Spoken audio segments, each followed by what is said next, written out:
ውድ ቻናላችን ቤተሰቦች እንኳን ወደ ቻናላችን በደህና መጣችሁ። አሁንም ሊቨርፑልን በተመለከቱ ዘገቦች ተመልሼ መጥቻለሁ። በሰዓት የምንመለከታቸው ኢንተር ሚላኖች ከርቲስ ጆንሰን ለማስፈረም የመጀመሪያ ጥያቄ አቅርበዋል እየተባለ ይገኛል። እንደዚሁም የበርንማውዝ ተጫዋች ሆኖ ራያንን የተመለከተም ዘገባም ይኖረናል። የቀድሞ የሊቨርፑል ተጫዋችም ሊቨርፑሎች ማርከስ ራሽፎርድን ማስፈረም አለባቸው እያለን ይገኛል። እነዚህን በቆይታችን የምንመለከት ይሆናል። እስከ መጨረሻ ደቂቃ ድረስ አብራችሁ ቆይታችሁ እንድትከታተሉት ያላችሁን ሀሳብ አስተያየትም ኮሜንት ሴክሽን ላይ መጻፍ እንድታሳውቁኝ ሰብስክራይብ፣ ላይክ፣ ሼር እያደረጋችሁም የቻናሉ ቤተሰብ እንድትሆኑ በአክብሮት እጠይቃለሁ።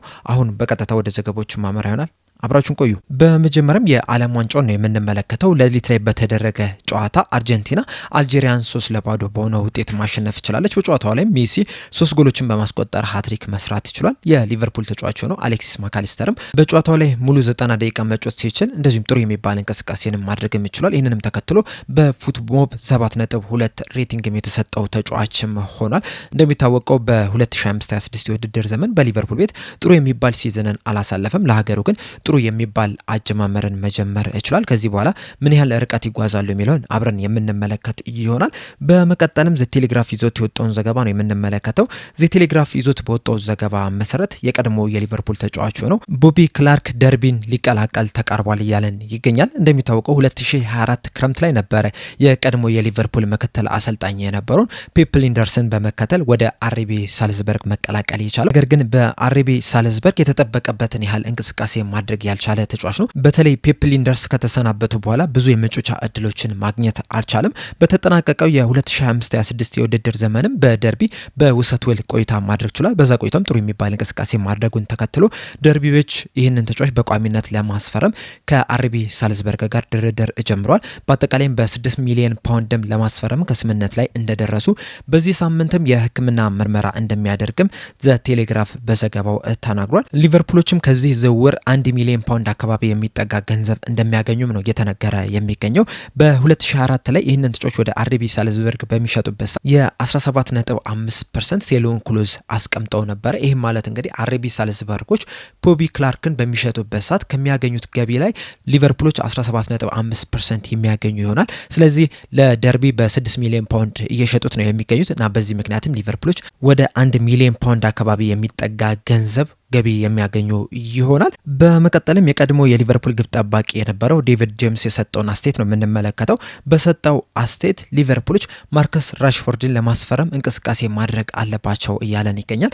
አያይዞን በሰጠው አስተያየት በተጠናቀቀው ሲዝን ማርከስ ራሽፎርድ በባርሴሎና ቤት በጣም ጥሩ የሚባል እንቅስቃሴን ማድረግ የቻለ ተጫዋች ነው። በእርግጥ በማንቸስተር ዩናይትድ ቤት እያለ ሲቸገር ነበር። ነገር ግን ደግሞ ደስተኛ ወደሚሆንበት ኢንቫይሮንመንት ከተወሰደ በኋላ ግን በጣም ምርጥ የሚባል እንቅስቃሴን ማድረግ ይችላል። እናም ሊቨርፑሎች ይህንን ተጫዋች ቢያስፈርሙት አንዶኒ ኢራዮላ ለሱ የሚመችን ኢንቫይሮንመንትን ይገነባለታል ብዬ አስባለሁ። ስለዚህ ለሊቨርፑሎች በግራም ይሁን በቀኝም እየተሰለፈ ጥሩ የሚባል እንቅስቃሴን ማድረግ ይችላል። ሊቨርፑልንም ስኬታማ ሊያደርግም ይችላል። በእርግጥ ሊቨርፑሎች ይህንን ተጫዋች ያስፈርሙታል ብዬ አላስብም። ምክንያቱም በሊቨርፑልና በማንቸስተር ዩናይትድ መካከል ያለውን ባላንጣነት ሁላችንም እናውቃለን። ነገር ግን ይህንን ባላንጣነት ትተው ሊቨርፑሎች ይህንን ተጫዋች ለማስፈረም እንቅስቃሴ ቢያደርጉ ግን ለሊቨርፑል ጥሩ ግብአት ይሆናል የሚል አስተያየትን ሰጥቷል። በእርግጥ በተጠናቀቀው ሲዝን ለባርሴሎና በጣም አስደናቂ የሚባል እንቅስቃሴን ማድረግ ችሏል። ከዛ በፊትም በአስቶን ቪላም እያለ ጥሩ የሚባል እንቅስቃሴን ማድረግ የቻለ ተጫዋች ነው።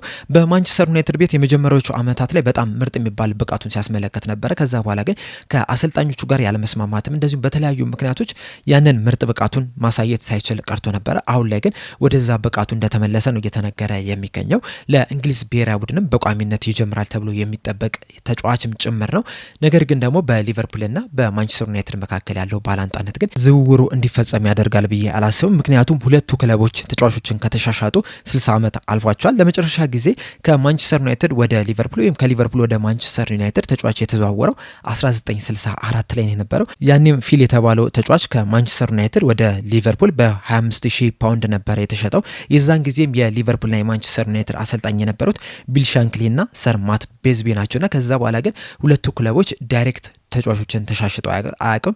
በእርግጥ ከአንደኛው ክለብ ወደ ሌላኛው ክለብ ሌሎችን ክለቦች አቋርጦ የተጫወተ ተጫዋች አለ። አሁን ለምሳሌ ማይክል ኦዌንን ብንመለከተው ከሊቨርፑል ወደ ሪያል ማድሪድ አቀና፣ ከሪያል ማድሪድም ወደ ኒውካስል ዩናይትድ አቀና፣ ከዛ ወደ ማንቸስተር ዩናይትድ መግባቱ አይዘነጋም። እንደዛም ቢሆንም ግን ብዙ ክለቦችን አቋርጦ እንኳን ቢሆን ወደ ማንቸስተር ዩናይትድ መግባቱ በሊቨርፑል ደጋፊዎች ዘንድ እንዲጠላ አድርጎታል። በተጨማሪም በቅርቡ በወጡት መረጃዎች መሰረት በተለይ ትናንትና በወጡት መረጃዎች መሰረት ማንቸስተር ዩናይትዶች ማንኛውም ክለብ ማርከስ ራሽፎርድን ለማስፈረም የሚመጣ ከሆነ 40 ሚሊዮን ፓውንድን በትንሹ ይዞ መምጣት አለበት ብሏል። ነገር ግን ደግሞ ይሄ 40 ሚሊዮን ፓውንድ ለማንቸስተር ሲቲና ለሊቨርፑል እንደማይመለከታቸው ነው እየተናገሩ የሚገኙትና ማንቸስተር ዩናይትዶችም ለእነዚህ ሁለት ክለቦች ለሊቨርፑልና ለማንቸስተር ሲቲ ተጫዋቾቻቸውን የመሸጥ ምንም አይነት ፍላጎት የላቸውም።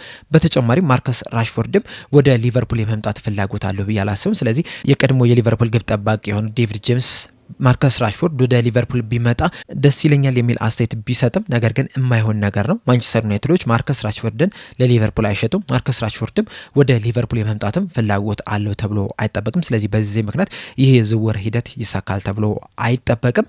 በመቀጠል የምንመለከተው የበርንማውዝ ተጫዋች የሆነውን ራያንን የተመለከተውን ዘገባ ይሆናል።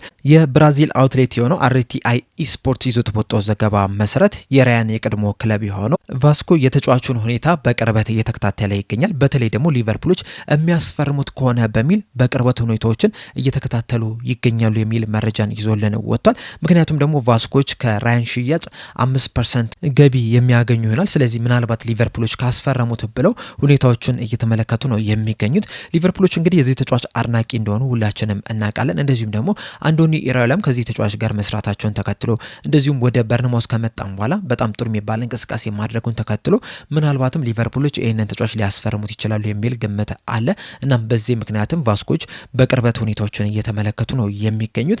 ነገር ግን ደግሞ በርንማውዞች የዚህ ተጫዋች የውል ማፍረሻ አስቀምጠውለታል። በዚህ ሰዓትም እንግዲህ የውል ማፍረሻው 130 ሚሊዮን ፓውንድ እንደሆነ ነው እየተነገረ የሚገኘው።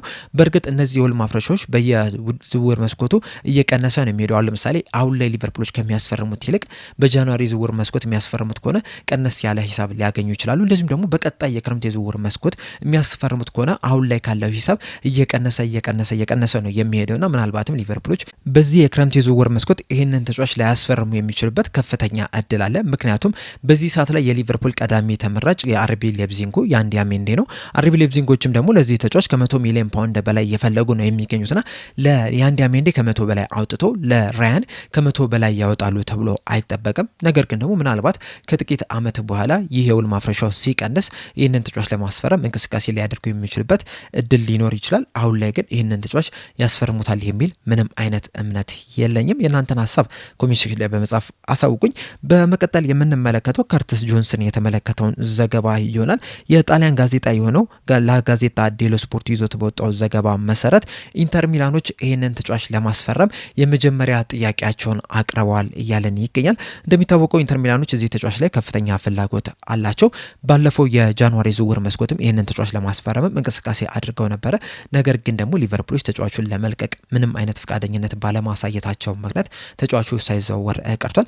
በእርግጥ ያኔም ኢንተር ሚላኖች ተጫዋቹን የፈለጉት በውሰቱን ለመውሰድ ነበረ። ነገር ግን ደግሞ ሊቨርፑሎች ያንን ጥያቄ ውድቅ አድርጎባቸዋል። አሁንም ግን እዚህ ተጫዋች ላይ ያላቸው ፍላጎት እንዳልቀነሰ ከዚህ ቀደምም የኢንተር ሚላን ስፖርቲንግ ዳይሬክተር ሲናገሩ ማዳመጥ ችለናል። ተጫዋቹን ማስፈረም እንደሚፈልጉም ሲናገሩም ነበረ። አሁን ላይ ደግሞ ላጋዜጣ ዴሎ ስፖርት ይዞት በወጣው ዘገባ መሰረት ይህንን የ25 ዓመት ወጣት ተጫዋችን ለማስፈረም የ20 ሚሊዮን ዩሮ ጥያቄን ለሊቨርፑል አቅርቧል እያለን ይገኛል። ወይም ደግሞ የ17.3 ሚሊዮን ፓውንድን ጥያቄ አቅርቧል እያለን ይገኛል። ነገር ግን ሊቨርፑሎች ይህንን ጥያቄ ይቀበሉታል ተብሎ አይጠበቅም። ምክንያቱም ከዚህ ቀደም ዘ ታይምስ ላይ ፖል ጆይስ ይዞት በወጣው ዘገባ መሰረት ሊቨርፑሎች በትንሹ ከዚህ ተጫዋች 35 ሚሊዮን ፓውንድ እንደሚፈልጉ ነው እየተናገረ የሚገኘው። በእርግጥ አንዳንድ ዘገባዎች ሊቨርፑሎች ምናልባትም 30 ሚሊዮን ፓውንድ የሚቀርብላቸው ከሆነም ጥያቄውን ሊቀበሉ ይችላሉ የሚሉ ነገሮችን እየተመለከተ ነው የምንገኘው። በአጠቃላይ ግን ከ30 እስከ 35 ሚሊዮን ፓውንድ አካባቢ ገንዘብ ለዚህ ተጫዋች እንደሚፈልጉ ነው እየተነገረ የሚገኘው። ይሄ ለከርቲስ ጆንስ በጣም ትንሽ ሂሳብ ነው። በተለይ ደግሞ በዚህ ሰዓት ላይ ተጫዋቾች እየተዘዋወሩበትን ያለውን ሂሳብ ስትመለከቱ ለከርቲስ ጆንስ 30 እና 35 ሚሊዮን ፓውንድ በጣም ያነሰ ገንዘብ ነው። ተጫዋቹ በጣም ኳሊቲ ያለው ተጫዋች ነው። ገና 25 ዓመቱ ላይ ነው የሚገኘው። በሊቨርፑልም ቢቆይም ትልቅ ግልጋሎትን ይሰጣል ብዬ ነው የማምነውና ኢንተር ሚላኖች ያቀረቡ የ20 ሚሊዮን ዩሮ ወይም የ የ17.3 ሚሊዮን ፓውንድ ጥያቄ ተገቢ ነው ብዬ አላስብም። ሲጀምርም ተጫዋቹም መውጣትም አለበት ብዬም አላስብም። ቢያንስ የሚወጣ እንኳን ከሆነ ከአንዶኒ ኢራኦላ ጋር በመጀመሪያ መነጋገር አለበት የሚል እምነት ነው ያለኝ። ከዛ በቅድመ ውድድር ዝግጅትም ከቡድኑ ጋር አብሮ አሜሪካ ከተጓዘ በኋላ ለአንዶኒ ኢራኦላ የጨዋታ ስታይል ይመቻሉ፣ እንደዚሁስ ከዚህ በኋላ ለተጫዋቹ ውስጥ ብዙ የመጮቻ እድል ይሰጣሉ የሚለውን ነገር አይተው ተነጋግረውበት ቢወስኑ የተሻለ ነው ብዬ ነው የማስበው። ምክንያቱም ተጫዋቹ በጣም ኳሊቲ ያለው ተጫዋች ነው፣ እንደዚሁም ከአንዶኒ ኢራኦላ የጨዋታ ስታይል ጋርም የሚመች ተጫዋች ነው የሚል እምነት አለኝና እድል ሊሰጠው የሚገባ ተጫዋች ነው። እንደዚሁም እሱም ውሳኔው ከማስተላለፉ በፊት ቢያንስ በቅድመ ውድድር ዝግጅት ላይ ከአንዶኒ ኢራኦላ ጋር መነጋገር አለበት የሚል እምነት አለኝ። ሲቀጥልም ደግሞ ሊቨርፑሎችም ይሄ የ20 ሚሊዮን ዩሮን ጥያቄንም መቀበል አለባቸው ብዬም አላምንም። ቢያንስ ለዚህ ተጫዋች ከ30 እና 35 እስከ 40 ሚሊዮን ፓውንድ ድረስ መጠየቅ አለባቸው የሚል እምነት ነው ያለኝ። በእርግጥ ከዛ በላይ የሚያወጣ ተጫዋች ነው፣ ነገር ግን ደግሞ በሊቨርፑል ቤት የሚያቆየው ኮንትራት 1 ዓመት ብቻ ነው የቀረው። ስለዚህ 1 ዓመት ለቀረው ተጫዋች እስከ 40 ሚሊዮን ፓውንድ ድረስ የሚያገኙ ከሆነ ምናልባትም ተገቢ ሂሳብ ሊሆን ይችላል። ስለዚህ ሊቨርፑሎች እዛ ድረስ መጠየቅ አለባቸው የሚል እምነት ነው ያለኝ። እናንተስ በከርቲስ ጆንስ ዙሪያ ያላችሁ ሀሳብ አስተያየት ምንድን ነው? ኮሜንት ሴክሽን ላይ በመጻፍ እንድታሳውቁኝ በአክብሮት እጠይቃለሁ። ለአሁን ግን እኔ እዚህ ላይ አበቃው። እስከ መጨረሻው ደቂቃ ድረስ ስለተከታተላችሁኝ ከልብ አመሰግናለሁ። በቀጣይ በሌላ እስከምንገናኝ ድረስ ግን ሰብስክራይብ፣ ላይክ፣ ሼር ማድረግ እንዳትረሱ። ቸር ያቆየን።